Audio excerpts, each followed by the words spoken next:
Hello दोस्तों, आपका स्वागत है एक और नॉलेजेबल इंटरेस्टिंग वीडियो में। आज इस वीडियो में हम बात करने वाले हैं सेक्शन 194 आर के एक लेटेस्ट सीबीडीटी सर्कुलर के बारे में। हाँ जी, सीबीडीटी सर्कुलर है सर्कुलर नंबर 18 ऑफ 2022, जो कि अभी लेटेस्ट में ही 13 सितंबर 2022 को इशू किया गया है। हाँ जी, आज हम इसी सर्कुलर के बारे में इस वीडियो में बात करने वाले हैं। सर्कुलर बताता है additional guidelines for removal of difficulties. हाँ जी, एडिशनल गाइडलाइंस कुछ दी गई हैं सीबीडीटी के द्वारा हमें to remove the difficulties in implementation and execution of section 194 R. कौन सी पावर्स को यूज करते हुए जो है गाइडलाइंस इशू की गई हैं as mentioned in subsection 2 of section 194 R of the income tax act 1961 की पावर्स को यूज करते हुए जो है वो गाइडलाइंस इशू की गई हैं। तो सबसे पहली गाइडलाइन क्या है, आइए वो देखते हैं। If a loan settlement waiver by the bank if a loan settlement waiver by the bank is to be treated as benefit perquisite, it would lead to hardship as the bank would need to incur the additional cost of tax reduction in addition to the haircut that he has taken. Will section 194R of the act apply in such a situation? हाँ जी, एक example के साथ मैं आपको समझाता हूँ कि ये क्या कहना चाहते हैं। मान लीजिए एक बैंक है और बैंक से लोन लिया है मिस्टर ए ने। बैंक ने मिस्टर ए को 50 लाख रुपीस का लोन दिया है। अब मिस्टर ए जो है उनकी लोन रीपे करने की कैपेसिटी नहीं है, वो इंसॉल्वेंट हैं, उनके पास मनी नहीं है रीपे करने के लिए। तो बैंक जो है वो इनसे सेटलमेंट की बात करता है। हाँ जी, बैंक बोलता है कि एक काम करिए, सेटलमेंट कर लेते हैं। बैंक इनको बोलता है कि आप 50 लाख रुपीस मत दीजिए, 50 लाख रुपीस की जगह पे आप हमें 40 लाख रुपीस दे दीजिए। तो यहाँ पे 10 लाख रुपीस जो है वो बैंक कम ले रहा है, मतलब it is a loss to the bank. और 10 लाख रुपीस जो है वो मिस्टर ए जो है वो कम पे करेंगे, right. So it is a kind of benefit to mister A, right. अब यहाँ पे ये इंडस्ट्री में, स्पेशली बैंकिंग इंडस्ट्री में बहुत बड़ा जो है पॉइंट ऑफ डिस्कशन शुरू हो गया था after introduction of section 194 R कि ये जो बेनिफिट एक्सटेंड हो रहा है by the bank to mister A of 10 lakh rupees, right. इसको हम टेक्निकल लैंग्वेज में हेयर कट भी बोलते हैं कि ये हेयर कट जो है ये बैंक ने लिया है, right. Means it is indirectly a loss to the bank.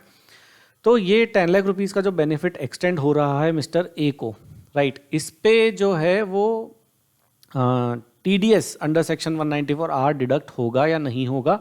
CBDT ने क्लैरिफाई किया है कि कोई भी फाइनेंशियल इंस्टीट्यूशन, चाहे वो बैंक हो, चाहे वो एनबीएफसी हो, चाहे वो कोऑपरेटिव सोसाइटी हो, चाहे वो लेंडिंग सोसाइटीज़ हो, चाहे वो कोई भी फाइनेंशियल इंस्टीट्यूशन हो, राइट, उनको सेक्शन 194 आर में टीडीएस डिडक्ट करने की ज़रूरत नहीं है। अगर कोई वन टाइम लोन सेटलमेंट हो रहा है तो, राइट, उस पर बैंक हेयर कट ले रही है और बेनिफिट एक्सटेंड हो रहा है बोरोवर को। So there is no need to deduct TDS under section 194R. This has been clarified by CBDT. तो इस केस में सेक्शन 194R में TDS जो है वो डिडक्ट नहीं होगा। तो यहाँ पे बैंक को जो है वो 10 लाख रुपीस पे TDS कंप्लाई करने की रिक्वायरमेंट नहीं है, राइट। आइए देखते हैं सेकंड गाइडलाइन क्या है। सेकंड गाइडलाइन है, refer question number 7 of the circular number 12 of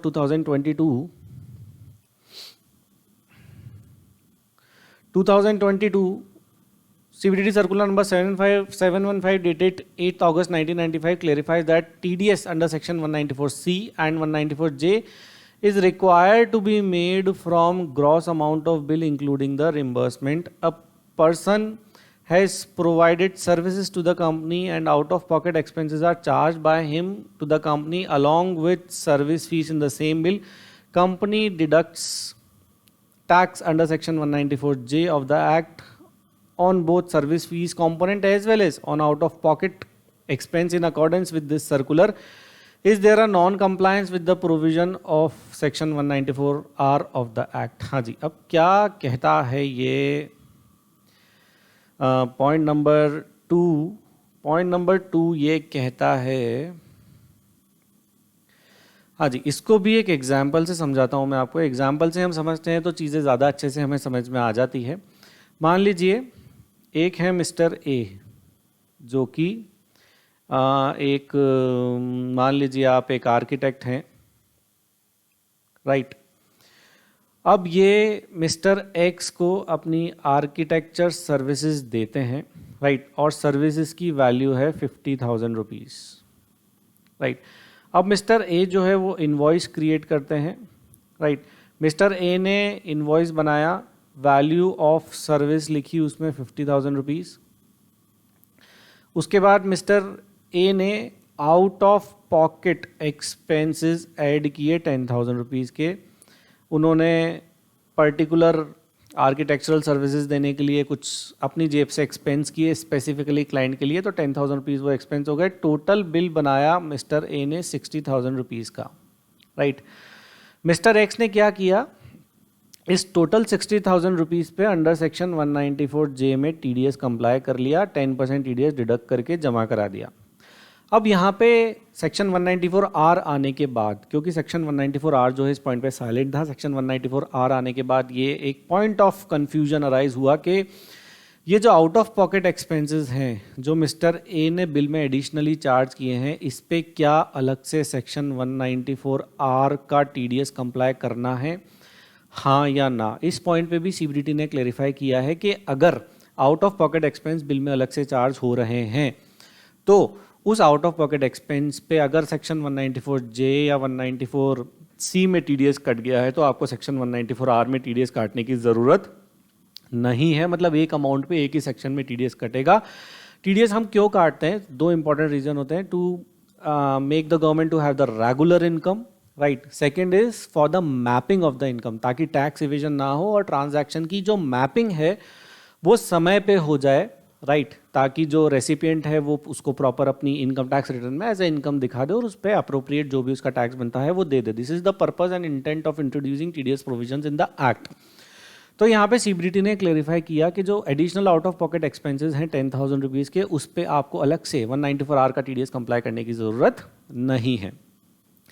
next point देखते हैं डीलर कॉन्फ्रेंस का। If there is a dealer conference to educate the dealers about the products of the company, is there a requirement that all dealer must be invited in the conference. CBDT ने clarify किया कि साहब ऐसा नहीं है कि company को अपने सारे डीलर्स को ही बुलाना पड़ेगा, ये कंपनी के पास ऑप्शन है, ये कंपनी की मर्जी है कि वो कौन से डीलर को बुलाती है और कौन से डीलर को नहीं बुलाती है। ऐसा हो सकता है कि जिस डीलर ने टारगेट अचीव किए सिर्फ उसी डीलर को बुलाया जाए, या फिर ऑन द अदर साइड ऐसा भी हो सकता है कि जिस डीलर के टारगेट अचीव नहीं हुए उसको कॉन्फ्रेंस में आने की ज़्यादा ज़रूरत है, उसको मोटिवेशन की ज़्यादा ज़रूरत है, उसको ट्रेनिंग की ज़्यादा ज़रूरत है, तो उसी को कॉन्फ्रेंस में बुलाया जाए। It can be on the both side.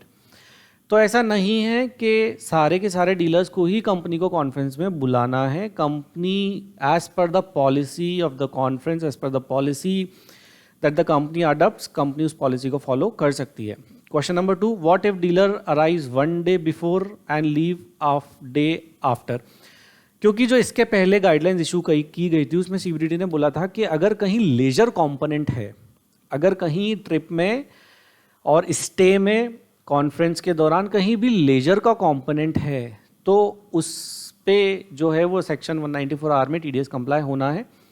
Laser का कंपोनेंट अगर है, इसका मतलब ये है कि कंपनी जो है वो डीलर को बेनिफिट एक्सटेंड कर रही है, तो लेजर कंपोनेंट होगा तो TDS कटेगा। अब सवाल ये आता है कि साहब एक डीलर फ्लाइट में बैठा या ट्रेन में बैठा कॉन्फ्रेंस अटेंड करने के लिए और कॉन्फ्रेंस सुबह 9 बजे चालू होनी है, तो ऐसा तो नहीं है कि वो वेन्यू पे 9 बजे ही पहुंचेगा, राइट, क्योंकि फ्लाइट और ट्रेन उसके हिसाब से तो चलेगी नहीं या कंपनी के हिसाब से तो चलेगी नहीं। तो प्रैक्टिकली डिफ़िकल्टी अराइज हुई कि ऐसा भी तो हो सकता है कि मेरे को पहले की ट्रेन पकड़ के मैं वेन्यू पे या कॉन्फ्रेंस वेन्यू पे एक दिन पहले पहुंच जाऊं, रात में, दिन में या शाम को, और जब कॉन्फ्रेंस ख़त्म होगी एक दिन या 2 दिन के बाद, तो ऐसा तो है नहीं कॉन्फ्रेंस अगर मान लीजिए शाम को 7-8 बजे के बाद डिनर के बाद ख़त्म होनी है तो मेरे को जस्ट आधे घंटे बाद मेरी फ़्लाइट या मेरी ट्रेन मेरे को मिल जाएगी। मुझे ऐसा हो सकता है कि नेक्स्ट डे मॉर्निंग में मेरे को मेरी फ़्लाइट मिले या ट्रेन मिले, क्योंकि मुझे जहाँ जाना है वहाँ की फ़्लाइट ही नेक्स्ट मॉर्निंग में मिलती है। तो ये भी प्रैक्टिकल डिफ़िकल्टी है। तो यहाँ पे मुझे एडिशनल एक रात जो है उस कॉन्फ्रेंस वेन्यू पे होटल में या रिजॉर्ट में स्टे करना पड़ेगा। तो क्या ये लेजर कंपोनेंट है? CBDT ने क्लैरिफाई किया कि ये लेजर कंपोनेंट नहीं है। कॉन्फ्रेंस के एक दिन पहले या कॉन्फ्रेंस के एक दिन बाद तक के स्टे को ओवर स्टे ट्रीट नहीं किया जाएगा। अगर लेजर नहीं है तो बेनिफिट नहीं है, बेनिफिट नहीं है तो सेक्शन 194R का TDS कंप्लाई करने की जरूरत नहीं है। I hope you understand. Point number 3 जो है बहुत इंपॉर्टेंट पॉइंट है, how to identify benefit against individual dealers in a group activity. ये भी मैं आपको एक एग्जांपल से समझाता हूँ कि अगर मान लीजिए कॉन्फ्रेंस में राइट डीलर्स आते हैं, मान लीजिए एक एक्स कंपनी है राइट, वो अपने मान लीजिए 15 डीलर्स को एक कॉन्फ्रेंस में बुलाती है राइट, और ये कॉन्फ्रेंस होती है गोवा में। इस कॉन्फ्रेंस के अंदर में जो लेजर कंपोनेंट डिसाइड जो अराइव हुआ, मान लीजिए वो होता है 5 लाख रुपीस का राइट। कंपनी ने डीलर्स को बुलाने के लिए, उनको मोटिवेट करने के लिए एडिशनल स्टे दिए राइट, और उनको कुछ लेजर कंपोनेंट मतलब उस कॉन्फ्रेंस में था, तो सेक्शन 194R का टीडीएस डिडक्ट करना था। अब इन 15 के 15 डीलर्स का टीडीएस डिडक्ट होना है और इन 15 के 15 के पैन पे वो टीडीएस रिफ्लेक्ट होना है। अब ये आप कैसे रीजनेबली डिसाइड करेंगे कि 5 लाख रुपीज़ में से कितना पार्ट कौन से डीलर को एलोकेट करना है राइट। अगर आप रीजनेबली डिसाइड कर सकते हैं, आपके पास मैकेनिज्म है राइट, आपने कॉन्फ्रेंस को इस तरीके से डिज़ाइन किया गया है कि ये डिसाइड किया जा सकता है, या फिर आप 5 लाख रुपीज़ को 15 से डिवाइड करके इंडिविजुअली एलोकेट कर दीजिए, it can also be done. Clear. अगर what in case if it is not reasonably allocated to the individual dealers, तो क्या होगा? तो यहाँ पे सीबीडीटी ने हमें एक ऑप्शन दिया है कि आप अपने P&L में, आप कौन मतलब कंपनी अपने P&L में जो है वो एक्सपेंस 5 लाख रुपीज़ का डेबिट मत कीजिए राइट। आप ये एक्सपेंस 5 लाख रुपीज़ का डेबिट मत कीजिए। अगर आप डेबिट नहीं करेंगे तो TDS under section 194R comply करने की ज़रूरत आपको नहीं है, और आपको assessee in default under section 201 भी हम ट्रीट नहीं करेंगे। क्लियर।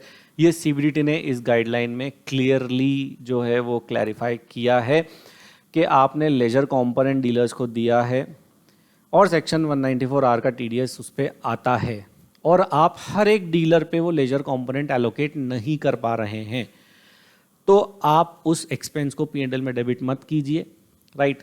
तो आपको TDS under section 194R comply करने की भी ज़रूरत नहीं है।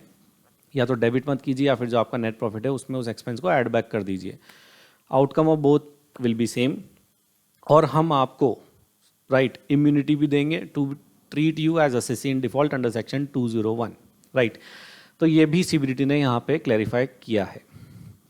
नेक्स्ट देखते हैं, ये भी एक बहुत बड़ा कन्फ्यूजन था लोगों के दिमाग में, that company A gifts car to its dealer company B and deduct tax on this benefit under section 194R of the act. Dealer B uses his car in his business, will he get deduction for depreciation in calculating his income under the head profits and gains of business or profession? एक example से मैं आपको ये समझाता हूँ।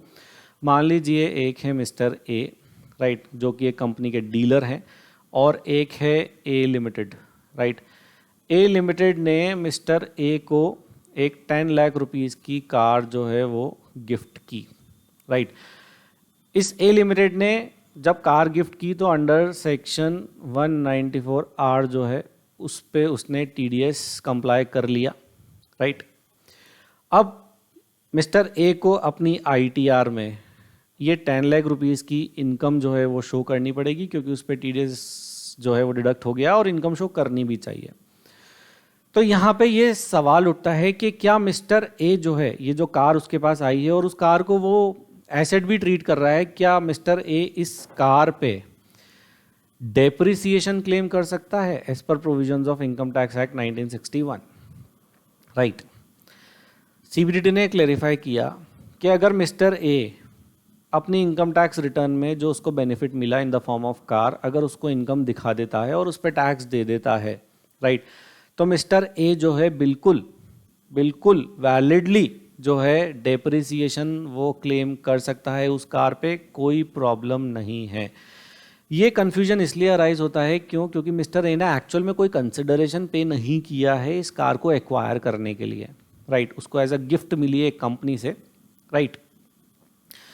अब जो है मिस्टर ए इस पे जो है डेप्रिसिएशन क्लेम इजीली कर सकता है, ये भी सीबीडीटी ने अपनी गाइडलाइन में जो है वो क्लैरिफाई किया है। नेक्स्ट है whether embassy high commissions are required to deduct TDS under section 194R of the act. अगर एम्बेसी हाई कमीशन कोई बेनिफिट एक्सटेंड करते हैं राइट और सेक्शन 194R अट्रैक्ट होता दिखता है तो एम्बेसी हाई कमीशन जो है वो एक्सक्लूड किए गए हैं, स्पेसिफिकली उनको सेक्शन 194R में टीडीएस कंप्लाई करने की रिक्वायरमेंट नहीं है। सीबीडीटी ने अपनी गाइडलाइन में क्लैरिफाई कर दिया है। एक और पॉइंट, लास्ट पॉइंट डिस्कस कर रहा हूं मैं इस वीडियो में about section 194R guideline. Whether issuance of bonus share, right share is a benefit और perquisite if issued by a company in which the public are substantially interested as defined in clause 18 of section 2 of the act, whether tax is required to be deducted under section 194R of the act। हाँ जी, ये भी एक बहुत बड़ा confusion था companies के दिमाग में, जो स्पेशली लिस्टेड कंपनीज है जहाँ पे पब्लिक जो है वो सब्सटैंशियली इंटरेस्टेड है इन दोज कंपनीज, कि कंपनी जब बोनस शेयर देगी या फिर राइट इश्यूज देगी अपने एग्जिस्टिंग शेयर होल्डर्स को, तो क्या उसको अंडर सेक्शन 194R में टीडीएस कंप्लाई करने की ज़रूरत है। सीबीडीटी ने साफ मना कर दिया है कि नहीं साहब, कंप्लाई करने की ज़रूरत नहीं है। क्यों? क्योंकि कोई एक्चुअल में बेनिफिट जो है वो एक्सटेंड होता नहीं दिखता है बोनस और राइट शेयर में। बोनस की अगर हम बात करें तो जो ओवरऑल वैल्यू ऑफ होल्डिंग है, एक शेयर होल्डर की बोनस मिलने के बाद भी जो है वो सिमिलर ही रहती है। हाँ जी, ये बिल्कुल सही बात है। और सेकंड लॉजिक इसके पीछे ये है कि जब शेयर होल्डर के ऊपर कैपिटल गेन अराइज होगा, जब वो अपने बोनस शेयर सेल करेगा, तो यहाँ पे जो कॉस्ट होगी बोनस की वो कंसिडर करनी होगी निल। तो अल्टीमेटली कोई अपेरेंट बेनिफिट जो है कंपनी एक्सटेंड नहीं कर रही है अपने शेयर होल्डर को, जो कि एक पब्लिक लिस्टेड कंपनी है। तो बोनस और राइट के केस में भी सेक्शन 194R जो है वो कंप्लाई करने की ज़रूरत नहीं है कंपनी को, अगर वो बोनस और राइट इशू जो है वो कर रही है। So thank you for watching this video. अगर आपको वीडियो पसंद आए तो प्लीज़ वीडियो को लाइक ज़रूर कर दें, चैनल को सब्सक्राइब भी कर लें। हम लाते रहेंगे आपके लिए ऐसे ही बहुत सारे knowledgeable interesting videos. Thank you, thanks a lot, bye.